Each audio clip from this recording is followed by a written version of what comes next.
এখানে তারাবির নামাজের ব্যাপারে এসেছে তারাবির নামাজ সুন্নতে মুআক্কাদা। তো কিতাবের মধ্যে আসছে যে নবী পাক সাল্লাল্লাহু তাআলা আলাইহি ওয়াসাল্লামের সাহাবী, তাবেঈন, তাবেঈন এবং মুজতাহিদ ইমামগণের আমল দ্বারা তারাবির নামাজ প্রমাণিত। সুবহানাল্লাহ। এই তারাবির নামাজ যেভাবে রাসূল করিম সাল্লাল্লাহু তাআলা আলাইহি ওয়াসাল্লাম আদায় করেছেন, তা সাহাবায়ে কেরাম এবং তাবেঈন, তাবেঈন এবং যুগের মুজতাহিদ ইমামগণ যারা তারাও তারাবির নামাজ আদায় করেছেন। হযরত ইবনে আব্বাস রাদিয়াল্লাহু তাআলা থেকে বর্ণিত, রাসূল করিম সাল্লাল্লাহু তাআলা আলাইহি ওয়াসাল্লাম রমজান মাসে 20 রাকাত এবং বিতির পড়তেন।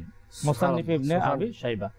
সমস্ত সাহাবীদের আমলও ছিল 20 রাকাত, অর্থাৎ নবী পাক সাল্লাল্লাহু তাআলা আলাইহি ওয়াসাল্লামের সাহাবা যারা তারাবির নামাজ আদায় করেছেন, তো তাদের আমলও ছিল তারাবির নামাজ 20 রাকাত।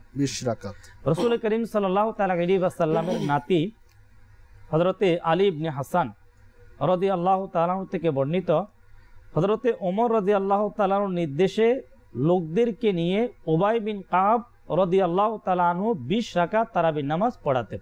আচ্ছা, এটা হচ্ছে আবু দাউদ শরীফের মধ্যে যেভাবে বর্ণনা এসেছে। এরপরে একইভাবে আপনার ওমর রাদিয়াল্লাহু তাআলা আনহুর পরে হযরতে ওসমান রাদিয়াল্লাহু তাআলা আনহুর সময়ও সমস্ত সাহাবায়ে কেরাম 20 রাকাত তারাবির নামাজ আদায় করেছেন।